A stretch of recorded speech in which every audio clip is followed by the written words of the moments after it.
let's get started here. Thanks for coming out. We are very happy to have Laura Engeman, who is an alumni of the Institute and IEP program, coming back after all these years. She's just come back to the area, but it's the first time she's come back to this series. Did you come back in any other classes? No, this is the first. Like, all right, this is the homecoming. So we're very excited, and she's the director of the Climate Collaborative down in San Diego, and doing some really interesting work in climate adaptation, which, you know, one thing good about California, we're a little ahead of the curve. It's relative. We're not super, you know, doing all the right things, but we're certainly ahead of the curve, and some really interesting stuff going on that I'm sure she's going to tell us about. So let's give her a warm welcome.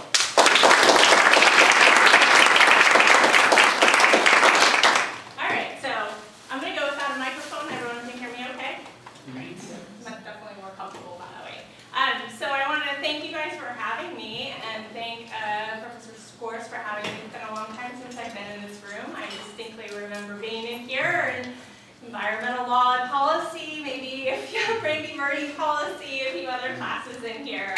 Doesn't feel like it was that long ago. So I'm excited to be back here. And I'm going to talk a little bit about coastal resilience and weave in a little bit about what I've been doing since I left Miss here, and then I will open it up to all sorts of questions, give you guys a little bit of flavor for career-wise where I've been and how I landed at this organization in San Diego. So, how I got here. I like to just introduce who I am. So, down in the corner there, I actually came to now Middlebury, Miss. I had not much in terms of environmental experience, but somehow landed a job working at the Energy Foundation, if any of you are familiar with them. They're based in San Francisco. They're a private foundation that's funded by some of the really big funders, MacArthur, Hewlett-Packard. They focus on energy policy, reducing greenhouse gas emissions, really global climate and energy scale policy. And at that point in time, they focused in the US and in China. And now I think they have an office in India and maybe somewhere else. But just ended up being a really great location for me to start and just get my feet wet in terms of understanding how policy works at the state and federal level. But energy was a little bit too dry for me, and I was really interested in marine and coastal issues. So I started back here at Miss and started looking at marine policy and coastal management. And while I was here, I focused a little bit more on looking at the international sector. I dug through some pictures trying to pull this up. The girl in the middle is actually a friend of mine that I met doing my internship out in Fiji for the summer while I was here at Miss. She ran a regional South Pacific program really looking at coastal fisheries, marine protected areas, and really focused on this concept of coastal livelihood. So it's not just about the marine habitat and the fish, but it's really about the people and how they govern themselves as a community, and not just at the federal level, but really at this tribal, local community level. And I just want to bring that up because I'm going to kind of use that term community, and the themes that I picked up from doing that internship and kind of looking into those themes while I was here are themes that have just carried all the way through to the work that I do now. And I think, if not, are more important now than I ever even realized. So she's actually in Grenada these days, spreading her wisdom from the South Pacific and the Caribbean. And feel free to hit me up on questions on what she's doing. She's working with TNC, some other folks, to look at totally reformulating their MPA governance in Grenada and around the Caribbean. So I left Miss and I became a Sea Grant Fellow. I know if you're focused on marine policy, hopefully you've been educated on the Sea Grant program, which is an amazing opportunity, and I would probably say that a huge portion of my colleagues have been Sea Grant Fellows. So we are a community out there. Please come use us as resources, and we're very proud to be part of that community. I started my Sea Grant Fellowship at the Ocean Protection Council, and I was focused on marine and coastal policy there. And then I also was able to somehow come up with this scheme where I worked about 50% of the time for the Ocean Protection Council on ocean and coastal policy. And then I worked 50% of the time for the State Coastal Conservancy, because we were housed in the same focused on the Monterey Bay region, and for most of my time there, I was actually one of the co-managers for the removal of San Clemente Dam, which ended up being our biggest dam removal along the west coast, and one of the most amazing projects that I worked on, really, truly. So a whole smattering of issues that I covered there, everything from watershed restoration, fisheries policy, really looking at marine spatial planning, and then obviously climate change and the slant on and looking at impacts in the ocean acidification, all the way to our coastal resources. And finally, after spending time kind of in foundation and nonprofit and in state government, I really felt a pull and wanted to come back to on the ground. I was working at the state level and we did a lot of great things, but I never got to kind of see where they went. And so I decided that I really wanted to try and find something that was a little bit more home-based, where I could see tangible results and that I could really work through the implementation of the policy, not just the development of the policy itself. And so this job opportunity came up to help really launch the San Diego Climate Collaborative, and they brought me on as the first director, and I've been doing that for the last 3 years. So now I'm based in San Diego County. So what is the San Diego Regional Climate Collaborative? So we're technically a nonprofit, but we're a nonprofit really based and formulated by public agencies and local governments. So the idea was that there were staff within local governments that were really struggling with trying to figure out how to address climate change, and they needed an avenue and a vehicle to be able to work together, to share best practices, do some things that they couldn't necessarily do under their government hats, and be kind of the leaders that they really wanted to be in terms of climate change. So I walked into a community of some really great people, super motivated to work on climate issues, and we have just grown that community all the way up to, I think we started with 7 entities, so our members are entities. 7 entities and out to 23. And currently that is 10 cities, which is over half of the cities in San Diego County. Includes a number of the regional agencies, the port, the airport, our Association of Governments, and our county. Our one utility, we have San Diego Gas and Electric, which covers the entire county. Our community foundation, the San Diego Foundation. And then our 3 biggest universities. And I'm actually based at the University of San Diego, which is a private Catholic school down there. They serve as a fiscal administrative sponsor for me, so I run all my grants and all that through them, but I work really closely with folks at Scripps. Obviously, there's a huge connection there, as well as some great folks at San Diego State that are doing some really innovative climate change and natural resource management research. So, one thing I kind of wanted to talk about was, so why do I think working in San Diego is so important and significant to me? And I think that, part of it is San Diego kind of gets left off the map when we talk about California. There's LA and there's the Bay Area, and then, oh yeah, we forgot about San Diego. But San Diego actually represents 3.2 million people. It is a very big county in terms of population and in terms of impact and collective impact that we can have. It's the 8th largest city in the U.S., and it has 70 miles of coastline. In addition to that, 45% of San Diego County is open space. So that means that almost the entire population lives in the coastal zone.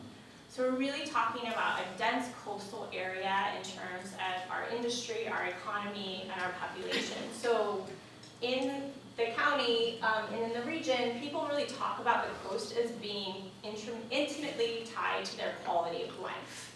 And that's how we kind of message a lot of our materials and talking about why we want to work on climate change, is because we're really maintaining this quality of life that people appreciate. So a few other couple fun facts. The port in San Diego is the 3rd largest port.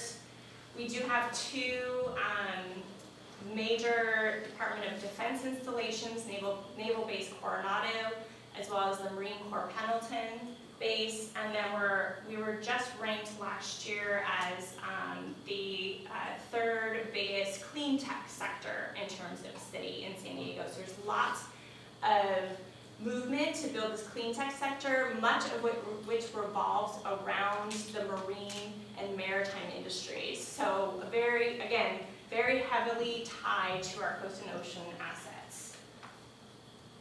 So to give you an idea of kind of where my organization is now, so I started pretty much to the day, 3 years ago. Part-time, I kind of built myself up to a full-time job and organization, and I'm pretty proud. These are the three kind of pillars with which we stand on. We're really looking to advance regional actions. So whether that's multiple cities and regional entities engaged or a demonstration project that could be transferred across the region.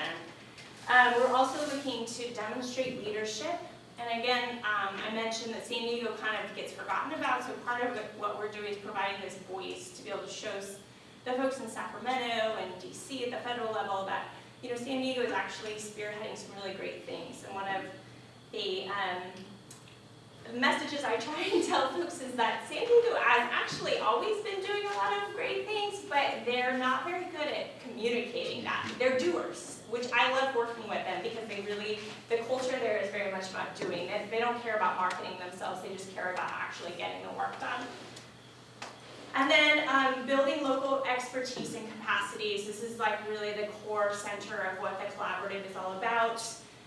We're building a community of practitioners. So climate change, as you all know, and climate change science, the processes, the methods, the approaches, they are constantly evolving as well. So it's really tough for folks who have, most of the time, other full-time jobs to keep track. And so what we're trying to do is really build this community of support for them so that when they go to decide how to achieve 100% renewable energy, they can lean on some other cities who've started to invest in that and figure out how they might be able to work together to really achieve that goal throughout the whole region. And a couple of our big accomplishments. So in 2015, we were recognized by the US EPA as one of two entities that were an innovative model for climate leadership. So this idea of this regional collaboration is becoming a very popular theme. I'll talk a little bit more about but there's some collaboratives similar to mine popping up in Southeast Florida and DC, all across California. We now have an alliance of collaboratives focused on climate change in California. And then I also worked with a colleague of mine who I helped to steer away from Sacramento and back down to San Diego. She was the Undersecretary of Climate Change in Sacramento for several years. And I said the missing component of what my entity does is natural resource managers and scientists. They're all city folks. They know about infrastructure and they know about land use planning and they think about built environment, but they don't think about the natural environment enough. And we really need to build that in. And she had a long history working for the Department of Fish and Wildlife. Her name's Amber Harris. So we co-wrote some proposals together and found her some funding, and we launched this sister organization called Climate Science Alliance South Coast. And that is really similar to mine. It's to build a network. It's really bringing natural resource managers and scientists from all across, not just San Diego, but all the way up to Santa Barbara, looking at the eco-regions and ecosystem landscape and starting to pull together the resources and capacity that we have in San Diego around that. And together, we also wrote a proposal to NOAA and were awarded the only California-based proposal out of that grant award for one of the first regional coastal resilient projects. So it's almost $700,000 that we brought into the San Diego region to provide what I talk about as like a backbone and a threading mechanism to support coastal resilience and sea level rise work in San Diego. So that is what I've been doing lately. So I'm going to talk a little bit about that project, but I wanted to back up because I wanted to talk a little bit about some concepts with you guys, because I know we're in the academic environment, and I love to kind of bring academic down to true application. So I wanted to talk about kind of climate change. So this is a report that you can get online. It's called San Diego 2050 is Calling. It was actually a really great project that our foundation funded, where it brought together scientists from the San Diego region to really downscale the international and global and state climate change forecasts and bring it down to the San Diego region specific. You know, this is what local governments really want. Like, tell me what's going to happen in my region. So it talks about water and temperature and sea level rise and really and public health and kind of the impacts that we're envisioning to see in San Diego. And then they also polled and interviewed big leaders, mayor of city of San Diego, who's a Republican, business leaders, all sorts of people, to really get them to message around climate change with this idea that people are kind of afraid about talking about climate change, but then when they realize that other people are talking about it too, they'll be willing to sort of put their face forward. So this was a really huge effort. It's actually funded by an NSF grant, and it really digs deep into behavior and cultural shifts in terms of communicating climate change. So if you have any interest in that, this is a really great project to take a look at. So responses to climate change. Mitigation, adaptation, two terms that I'm assuming everybody in the room kind of knows about, right? And it's really cause and effect. So we know about mitigation. We know what causes, most of us do, know what causes our greenhouse gas emissions, human-induced greenhouse gas emissions. And we have a pretty good idea these days, not perfect, but a pretty good idea how to evaluate that and how to set goals for reducing those greenhouse gas emissions. At the same time, we know that we're on this transect, and we know we're going to experience climate change impacts. And a lot of times by adapting to those climate change impacts, we can actually also be reducing our greenhouse gas emissions. So I wanted to talk about kind of what climate adaptation actually means. So for the students in the room, just curious, how many of you have used the term climate adaptation or climate resilience in something you've written or presented on recently that used that buzzword? A few, a lot. Yeah, it's a buzzword, right? It's ecosystem-based management. It's all those like keywords that we love to throw out there. But what does it actually mean, right? What does it mean on the ground? So here's IPCC definitions. You know, designed to reduce the vulnerability of natural and human systems against actual or expected climate change. Okay, pretty academic definition. But again, what are we really talking about? Like, what does it actually, how do entities, if you're a local government, you read this, what does that mean you're supposed to be doing? And that's where the rubber meets the road, and that's where I, the Climate Collaborative, love working with my local government partners to kind of dissect what this is. So at this point in time, we've got this high-level guidance around adaptation and adaptation framework. There's not a lot of concrete examples for local governments to work with. There's not a lot of, here's what you actually need to be doing. And there's a reason for that. I mean, part of this is because adaptation is difficult to capture. It is the weaving of a whole slew of integrated systems and redesigning that entire system to move in a different direction. It's basically, you know, focused on infrastructure, it's neighborhoods, it's cultural behaviors, it's all of those elements, it's health, it's vulnerable populations, it's weaving, it's our food systems, it's pulling all those together and starting to think how they might impact each other and how we actually create something that is able to sort of buffer these large coastal storms or these extreme heat waves or, you know, these impacts that we have. And I think nothing is better to understand that than looking at the recent hurricanes that we've had over the last decade. When you see how one storm or one flooding event really caused all of these ripple effects through those communities, you start to understand what it means to do adaptation. So a couple of questions that I thought, you know, what does it mean to be successful for adaptation?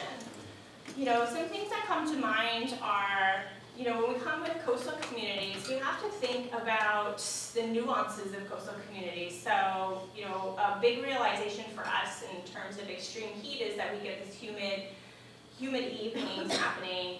And you would think that when you're talking about extreme heat days, that people inland would be the ones that are really more vulnerable to a hot day, right? Or hot days and extreme heat waves. but it's actually the coastal communities that are more vulnerable. Why? Because typically people inland already have AC systems. They're ready to adapt. People who live on the coast don't have AC systems, right? They might be older and they're not capable of kind of handling with that, those humid evenings several nights in a row and not getting enough sleep, and then all of a sudden they're starting to develop health problems. So these climate impacts are really felt at that local level. So a couple of other ideas around that is, so adaptation is also kind of puts us in this position of readjusting our traditional knowledge and thinking around environmental conservation, right? So those of us who consider ourselves environmentalists, we're sort of born and bred to think about protecting species and protecting habitats, and there's all these numbers, like we have, 5% left of our wetlands, we must protect 5% of our coastal wetlands. And climate adaptation starts to really challenge us, because we have to think about what habitats and species are actually going to be able to survive in a changing climate. And are we actually putting the investment in the right things? Or do we need to think about what species and what habitats are able to move and adapt under different climatic scenarios, and where might we want to think about bigger goals like percentages of biodiversity as opposed to those single species mandates. So this is where I talk about kind of peeling the onion back, right?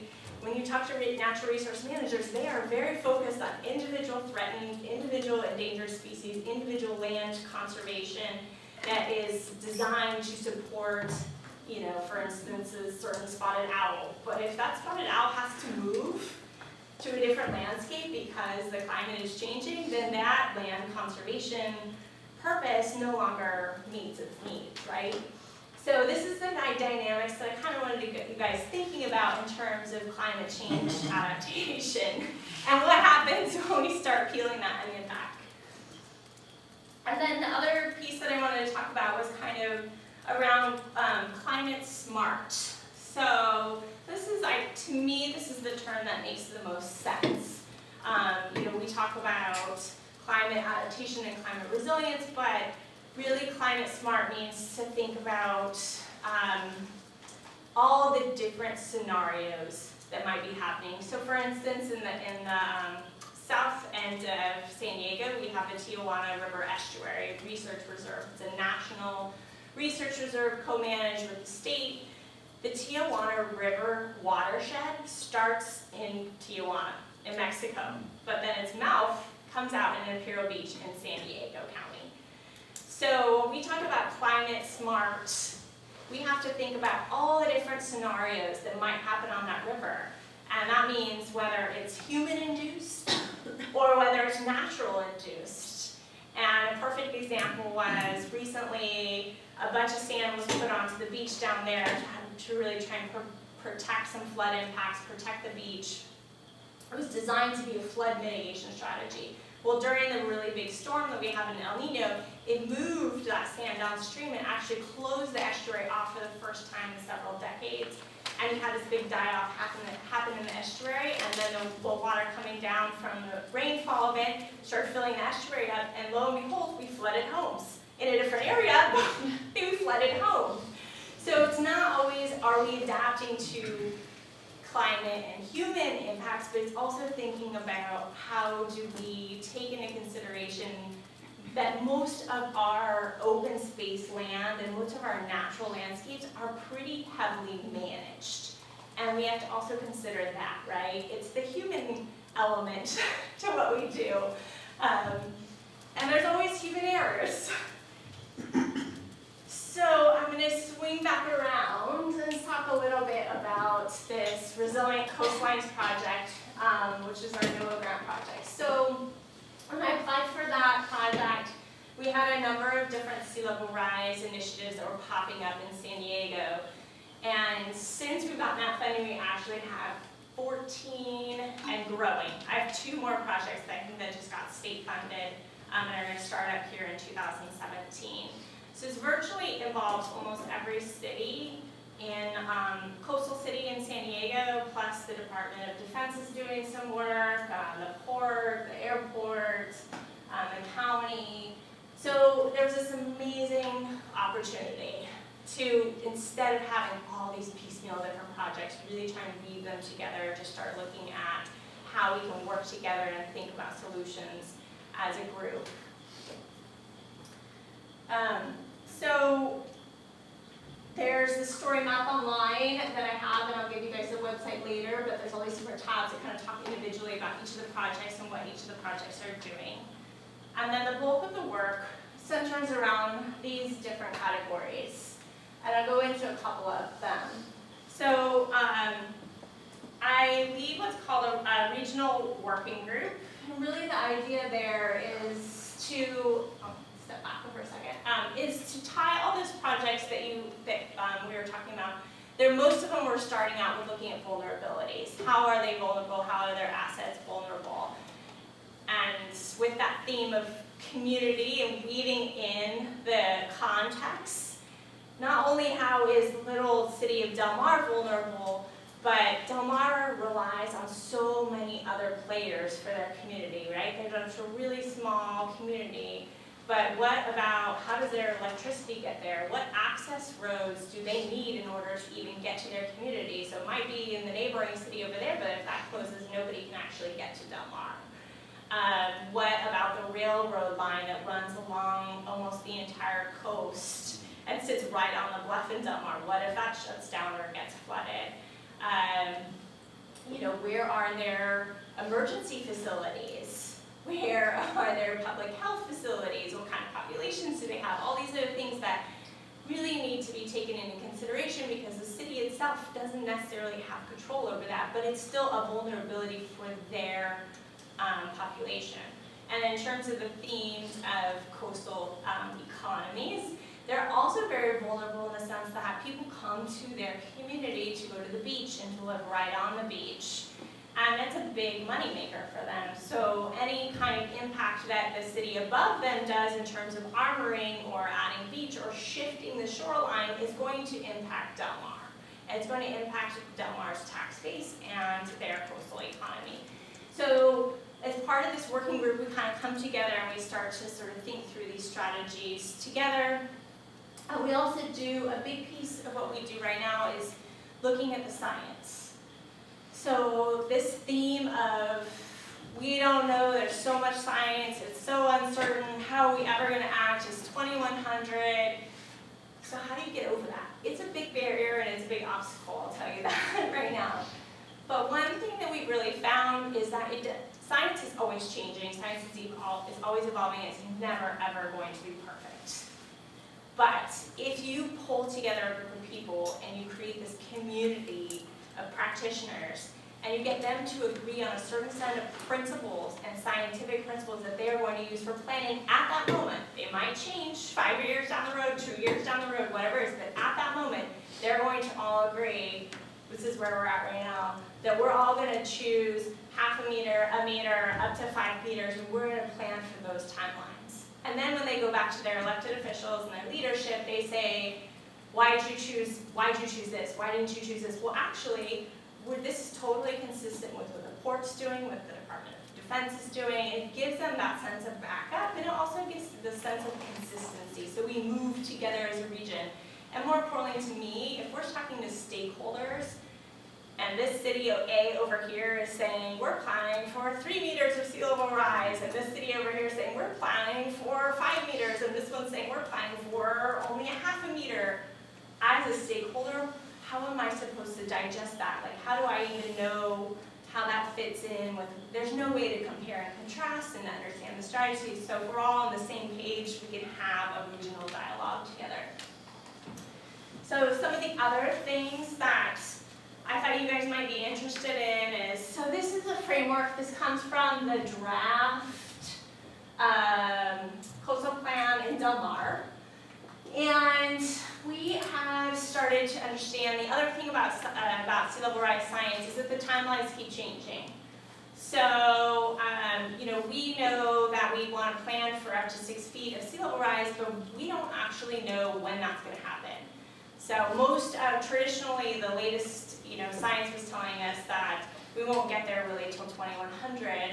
Now, Dan Kayan, who's in our backyard at Scripps, is coming out with new science saying, actually, the ice sheets are likely to melt a little bit faster, and we're probably going to hit that 6-foot height faster than 2100. So your high estimate is now your medium estimate, and you should plan out.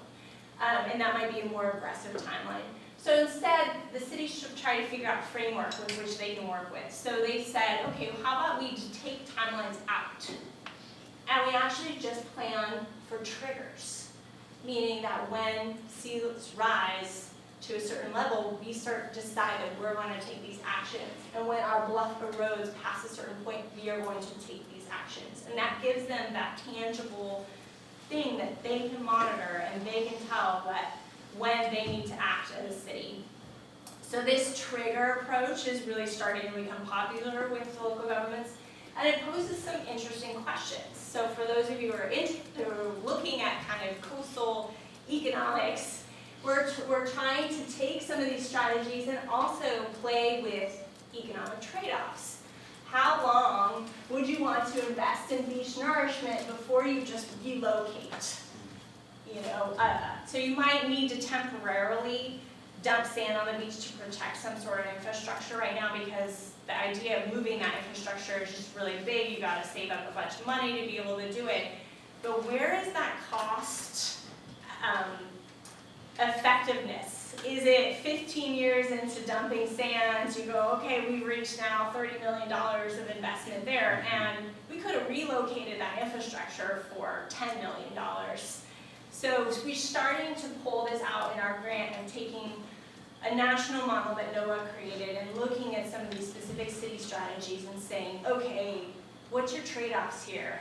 And this is really, to me, the most interesting part, because this is the rubber meets the road, right? This is where city government has to balance their budget and decide where they're going to put their investment. And to me, that's ultimately how we get to addressing climate change. They have to put their dollars where their mouths are. And then also trying to think about, how they can, if it's talking about railroads, other things, how they can combine funds with others to really do these big investments. If we have a list of things that they want to do, we can kind of go out and say, okay, everybody wants to do this. How do we go to maybe a big national funder, or talk to FEMA or some of these other folks about how we can invest, or look at these really interesting new financing mechanisms that are starting to be talked about, which is catastrophe bonds and things that the insurance industry is starting to think about because of what's happened on the East Coast. So they're saying, we as the insurance industry are considering things that if you were going to take these steps, and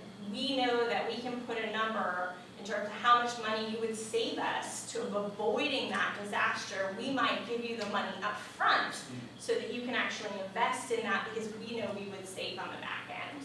So some really fascinating discussions about financing mechanisms.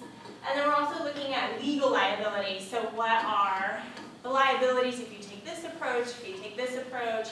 There's also legal liability if you do nothing. Because at some point in time, there will be a loss, right? And will the city be culpable at that point in time? And then another component, another project, another big one is looking at living shorelines. I'm not sure if you guys all know these terms. There's so many terms being thrown around. Green infrastructure, natural infrastructure, living shorelines. I get all these BES terms. I prefer living shorelines because it makes sense to me. But this is the big push. We don't want armoring. We don't want these hard structures that destroy our beaches, that really don't serve a purpose beyond just protecting the home or the asset behind it. We want to go back to natural systems that can adapt better to climate change. What does that mean? What does that mean? How do you do that? So on the East Coast, they've been doing this, but their coastal dynamic and landscape is totally different from the West Coast. We have bigger waves, we have bigger swells. We do not have a coastal environment that's going to stay put during a big El Nino storm. So we're really dissecting. This is actually a conceptual picture of Cardiff. If you know where this is, south of Encinitas, this is the Pacific Coast Highway right now. And there, this right now is all rock. This has actually all been washed away. The highway's starting to wash away here. So this is the conceptual project right now of creating, underneath this is a bunch of engineered kind of rock structure, but then on top we're trying to build a dune habitat that can adapt a little bit better, serve a little bit more of a natural habitat system. And something that will have to be maintained over time, but that's not just a big concrete wall, or eventually we may have to move the road as well. And the one above is oysters. So in the bay environment, San Francisco Bay, but we're also doing a pilot project in San Diego Bay, looking at how restoring the oyster reefs can actually buffer some of that big wave impact and reduce some of the flooding impacts around the bay. So last, I talked a little bit about this before, but really thinking through this project in terms of landscape level, and knowing and realizing that some of our politicians definitely see a wall and a border there, but for most of us that work in climate change and around landscapes, this wall doesn't really exist for us. We have to acknowledge what happens on the other side of the border, and we have to be able to handle and work with partners beyond the border to really address and find solutions for us on our side. So, I'm getting close, I'm pretty good actually. Alright, lessons from Laura. So I wanted to talk a little bit about messaging and communication, and it kind of comes with the territory in working in the climate, kind of in coastal work in general. One of the things that I've learned is that you really have to be open-minded, and you really have to learn to figure out how to, hold on to your values and your ethics. But if you want to be successful more and more, you're going to have to team up with people that you might not always have thought you would team up with. And in San Diego, it's been a great environment for me to learn that. So I wanted to talk about focusing on opportunities and co-benefits. When it comes to climate change and when it comes to coastal resilience, much of what we're trying to do has tons of co-benefits.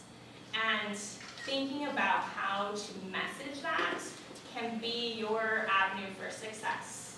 As I mentioned, building a dune or doing these other things, for us, I have an intern who just came out in scripts, and he wrote me this great paper on living shorelines, and he talks about, all the benefits to the natural habitat and everything, and I said, right, but also, it's designed to be resilient, it's designed to support infrastructure, it's designed to really protect a road that is a key avenue for people to reach the coast. So it helps protect jobs, it also creates avenues for coastal economies. So, there are all these other partners out there that we need to think about using: our businesses, our real estate environment, our public health officials, environmental health advocates.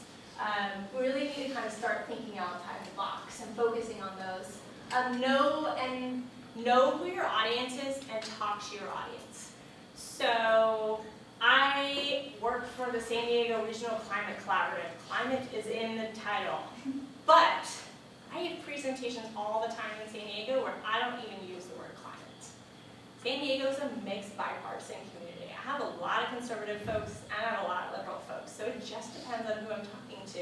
It might not be about the politics at all. It might be that I'm talking to a room full of stormwater engineers, and so I'm talking to them about how we're reducing water quality and that we're creating cost-effective strategies for them. But in my mind, at the end, we're also, not just better water quality, but we're creating a better water system that's more resilient to climate change.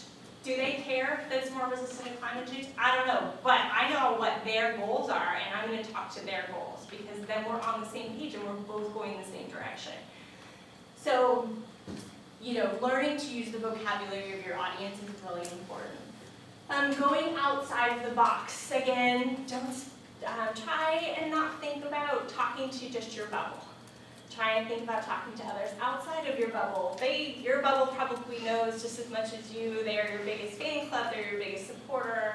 So really seek some new interesting partners. My colleague at the Climate Science Alliance also happens to have, besides her biology degree, a fine arts degree. Never seen that bridge before, but it's amazing what she's done in terms of she's creating this whole program to bring in artists and try and use visuals for talking about climate change and really what is our vision of our coast in the future. And I love it. Talking about climate change through visuals is so impactful. It makes a huge difference, and people love kind of getting into that. What do we see, our vision for our future? How do we see the world around us? So it opens up this dialogue that's not threatening, and it brings in a whole new perspective of artists that I would never have thought of going to. And then redesign. So I don't know if you guys have looked a lot at some of these big redesign initiatives, but this did come out of Hurricane Sandy, and it was basically like, you know, this area got completely demolished. Instead of just rebuilding the same thing, let's hold a competition and think about totally redesigning this so that it provides much more resilience, it can provide economic opportunity, you know, those populations that were vulnerable, we're giving them a better quality of life, and bringing in architects, engineers, planners, financiers, all of them around this competition atmosphere of who can design the best projects. San Francisco is also doing redesign projects right now, and I think this is just an amazing avenue to go. It's really bringing out this, you know, innovative and creative side of our personalities, and so think redesign. And then last, build trust through collaboration. We all know this, but do we actually use it? So at the heart of the collaborative is my relationships, my personal relationships, and the relationships that I'm creating in our community. And we all know we've become a little bit of a dissected community lately, and I see climate work as being a great avenue to bring people back together. I talk about climate change success really means getting into the fabric of the community and creating that fabric again, because when we experience natural disasters, that community fabric is what holds us together and what is able to allow us to rebuild and restore and kind of maintain ourselves. So it's looking at all, you know, the cultural aspects of why people do what they do in your community and really thinking down to that granular level. So with that, there's my contact information. The ResilientCoastlines.org is our website for the Coastal Resilience Project. And I'm happy to answer any questions.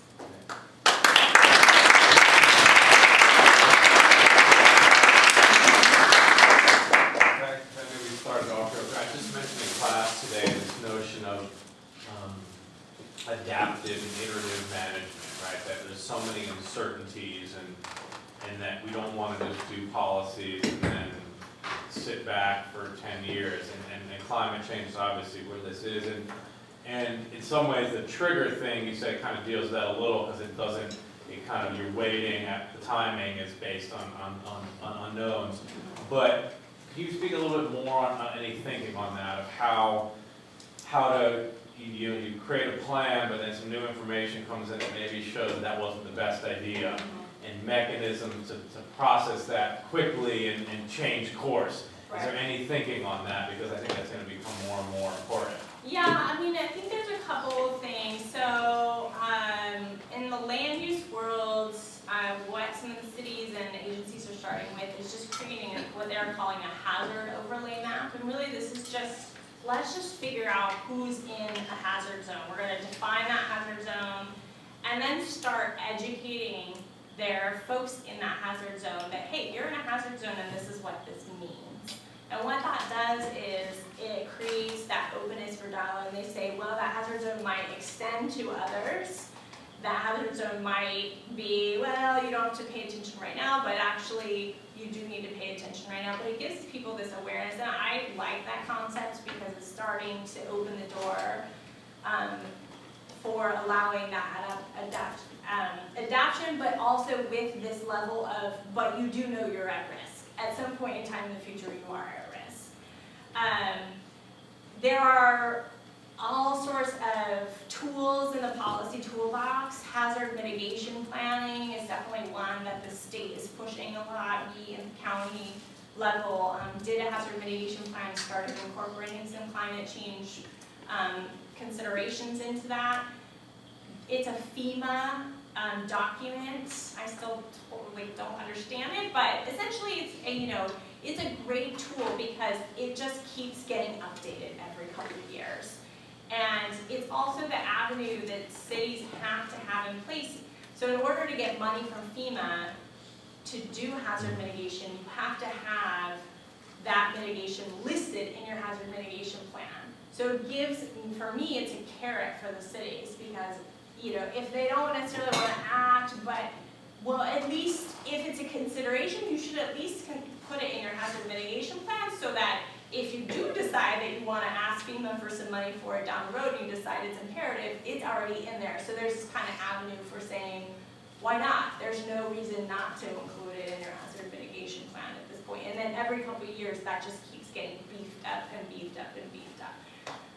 So there are ways that they can do things without just saying, oh, you 10 homeowners, you gotta move in the next year because we're gonna do away with your homes and let this whole cliff, start your road.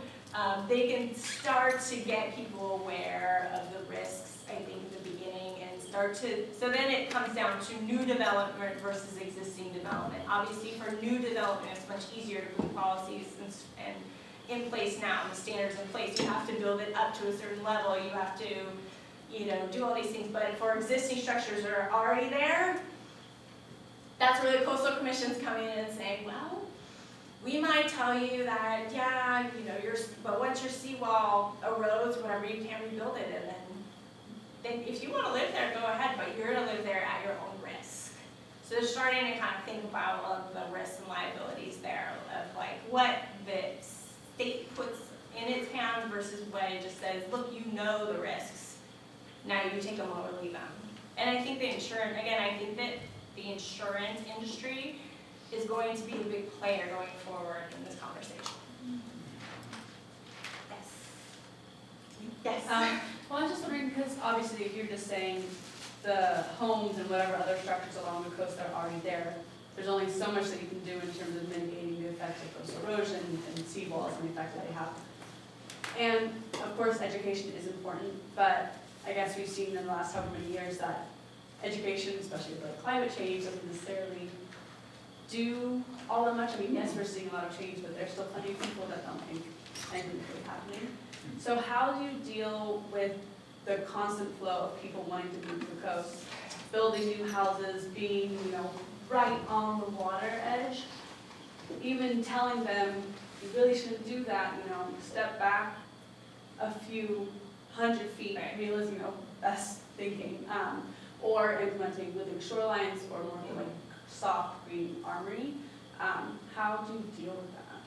Yeah, so I think at the city and regional level, what they're trying to do is it is part of that trigger and what the trigger and opportunity is. If a house is there and there's a seawall there and that seawall's relatively in good shape, there's not much you're going to do except for probably add some beach to the sand in front to hopefully mitigate worse eroding downstream, right? So they're trying to do that at least. If that house decides that they want to remodel or something, then that's their opportunity to say, okay, you have to create a certain kind of buffer. Or, that's where if you have those hazard mitigation, or if you have that hazard overlay, then you start adding on the restrictions for if you're in the really red zone on that hazard overlay, you're going to have to abide by these land restrictions. And that's where you start putting on deed restrictions. It's where you start creating requirements for buffers. It's where you start thinking about, lease out option. Ultimately, there's this idea of, what can a person stay there, but the city buys it.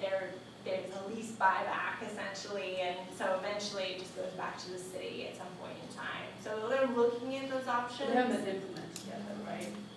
Not quite yet. No. That's No. The only examples we have are like the apartments in Pacifica that pretty much fell into the ocean, and therefore the people had to be evacuated. Other than that, not so much. It's just case by case for that opportunity. I mean, most of our coast is developed already, and a lot of these cities in San Diego, 90% of it's armored too. So we have to deal with what we have. That, you know, in an ideal world, I would love to replace some of that, but it's there. So you were talking about FEMA's hazard mitigation funds, and so I know they have that, and then also some flood mitigation funding. Is any of that starting to go more towards natural armoring rather than the historical use for seawalls and levees? Yes, I hope so. I think that FEMA has somewhat woken up a little bit. They're definitely at the table now.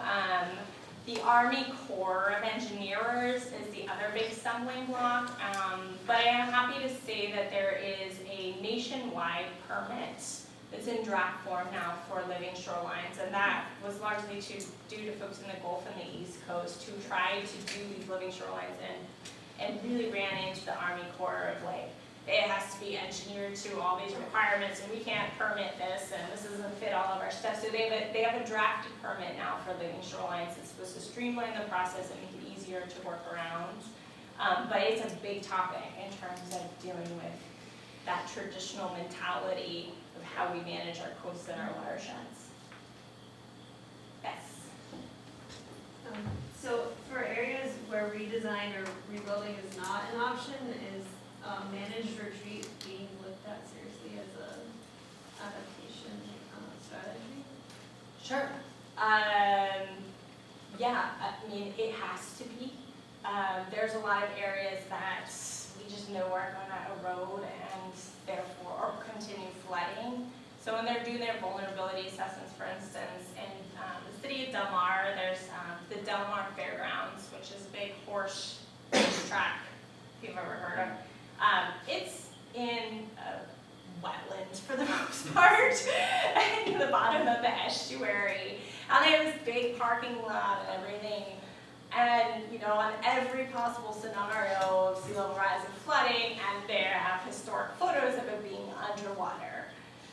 So managed retreat in terms of, you know, the fairgrounds is going to have to pull it back. There's just no other option. I mean, they haven't put anything on paper, but, you know, in reality that, I mean, again, it's how do you talk to them about that? Is it a loss now versus a loss later? Maybe there's a return on their investment. What's their liabilities? Like, ultimately, they want to stay as a resource for the San Diego region, but we need to talk with them about, you know, what that means. If they want to be, do they want to be experiencing a big flood nightmare and they're going to be out of commission and lose all this money?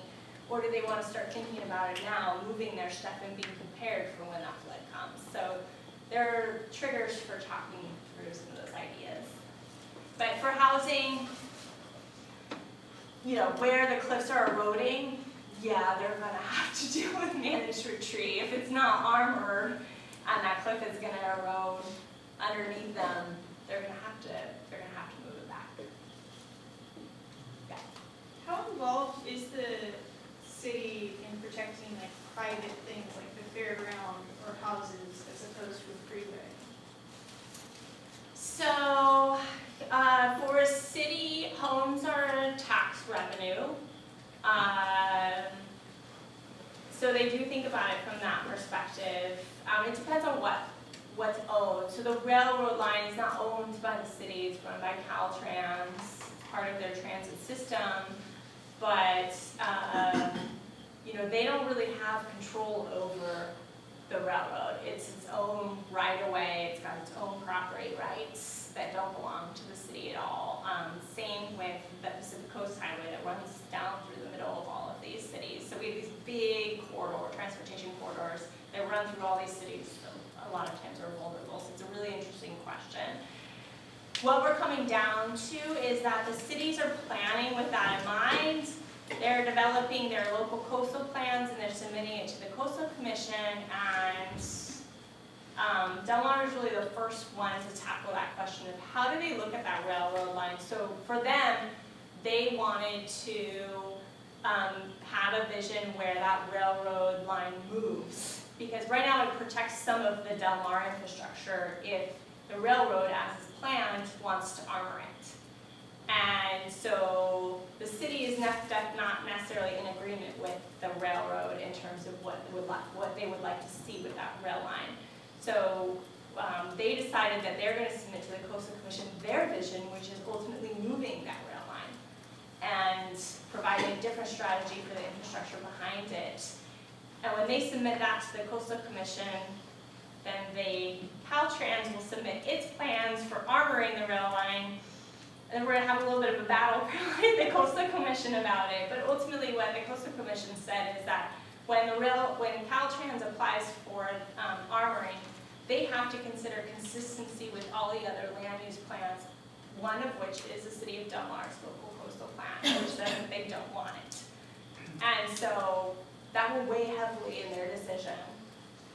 So it is this game of juggling that the Coastal Commission is somewhat going to end up in middle of some of these battles about who ultimately decides, because obviously armoring anywhere has an impact on all of your neighbors.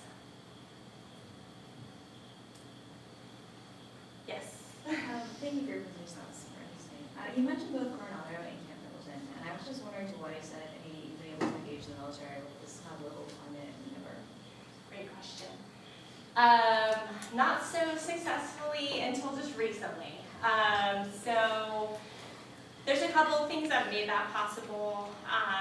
Under Obama, there was an executive order that made it much easier for us to communicate with them. They were looking at sea level rise all month. They would come to our meetings, they just couldn't actually say anything. But now they can talk to us. But then my other struggle has been to understand how these Department of Defense installations work. They don't function top down like we think. There's a commander at the top, but really they look at sea level rise and coastal resilience on a project by project basis. So I'm finding ways to pull in what projects they have undergoing and how to kind of get to that. But so I'm finding a few people to kind of start digging into, but it's tough to work with them.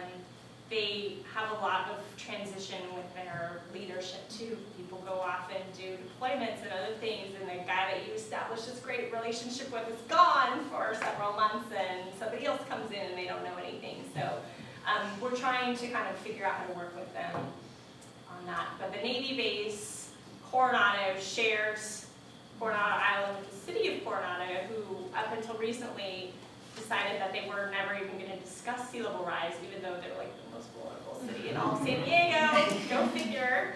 But now they've decided they're going to, and that really has brought the Navy to the table because they share property, and the Navy does not want to see the city doing something that's going to impact their facilities. So that's been a goal for us. Yes. Imperial Beach has a enlightened mayor, and it sounds like they're in complete contrast with Coronado. Can you talk about Imperial Beach and what they're doing? Sure, I wouldn't say in complete contrast. They do have a great progressive mayor, Sarah Stadina, who runs Wild Coast. And he's kind of gotten involved in the sea level rise and helped kind of kick things off down there. Imperial Beach is one of our more lower income, more forgotten communities in San Diego, and they're right there on the border. And unfortunately for them, they are also the most low-lying community that we have. So under their sea level rise projections, they are in big trouble for a lot of things. Their stormwater infrastructure, their homes, all sorts of stuff. So I think the wake-up call just happens there, and so they're not just their mayor, but I've been working with a couple of their other city council members, and they're really starting to understand that, their community as a whole, they're really going to have to figure out, are they going to move their whole community, or what are they going to do?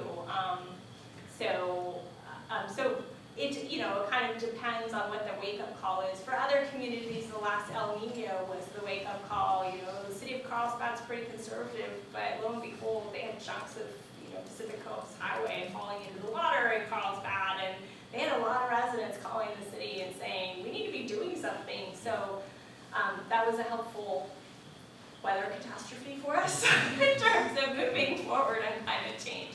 But yeah, I mean, Imperial, I don't know what the city of Coronado's, I'm not quite sure what the deal is with their leadership, but they were the last kind of holdout, but it seems like they're coming around. How about Mission Beach down there? It's pretty low too, and Sure it is. seems like there'd be a lot of tax money that would be coming from that community. Are you guys working with them? Yeah, so it's under the city of San Diego's jurisdiction. It's right at the mouth of the San Diego River.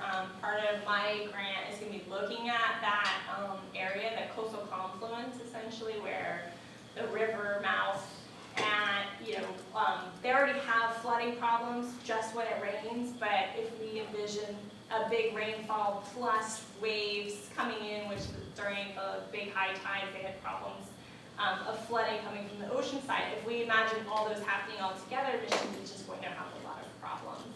So, yes, I mean, we're starting the conversations, the staff at the city. There's some new staff that just came on board that I'm really excited about, and their entire mandate is to start looking at climate adaptation and develop an adaptation plan and get going on sea level rise. So I'm excited about that. Yes. How much overlap do you see with your approach in the developing world? Do you see that you could sort of take the same approach, or they just have totally different problems because of infrastructure differences or I mean, governmental? we are much more developed infrastructure-wise, so I would, you know, in some sense, we're more vulnerable than they are, because, you know, there's things like, what my husband and I talk about, like, when I realized that I live in actually San Clemente, which is South Orange County, and that there's pretty much one water pipeline to San Clemente, and it crosses a fault. So, you know, am I less vulnerable than a developing country in terms of water access? I don't know. I might, you know, maybe not necessarily. But in terms of, you know, thinking about climate strategies, I think that adaptation to me and really building resilience really comes down to thinking at that local scale, and like I said, coming back to that theme of coastal livelihoods. It's not just that we're protecting our oyster reefs or our sword fishery or sea turtles or whatever it is. It's we're protecting our entire livelihood and thinking along the lines of what that means and how it's woven into the community, the way that a developing country, well, village and or city would think is really critical. And I think that goes, you know, developing world, if you're talking about a bigger city, obviously you're gonna have to break it apart just like you would have to break all this apart. But in much of the developing world, those villages and that kind of governance is still intact. And that can be a really useful framework and tool because you don't have so many layers of the onions to peel back, right? There's only one person that deals with water or trash, and so you can actually fit those pieces together much easier. Like at the smaller cities, when I have one or two staff people to deal with versus an entire department of people to try and figure out and navigate.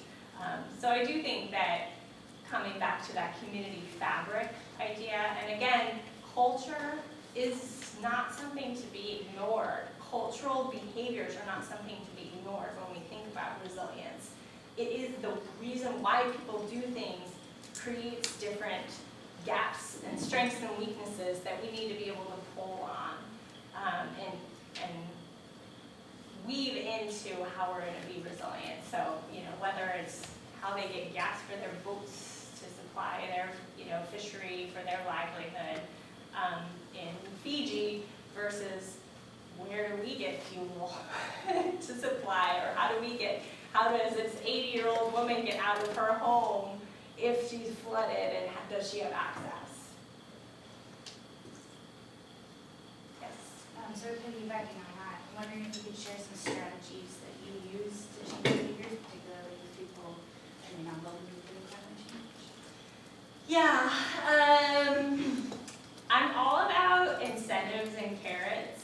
I came from state government, we used a lot of regulatory things, and there are a lot of regulatory tools in the toolbox that you need to use. But I think that finding ways to attract them to come to them, as I mentioned, we might not be talking about climate change. Maybe we're talking about building parks. Maybe we're talking about people's health.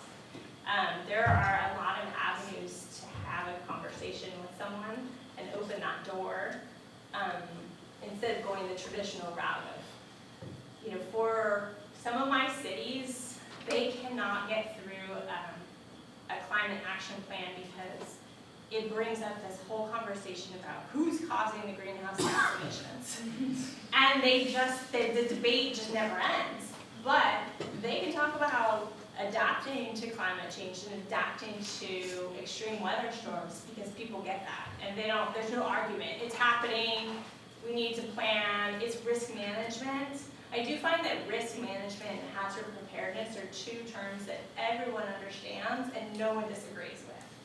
So there are ways to kind of open that door and talk to people in a non-threatening way where you're not battling over who caused the emissions. Sure, I don't really care. We all have to do something about it at this point, right? So you kind of move beyond that conversation can help. And then you can kind of backtrack. There's all sorts of things that you're doing that are reducing emissions on the back end. Maybe they just don't need to know about it.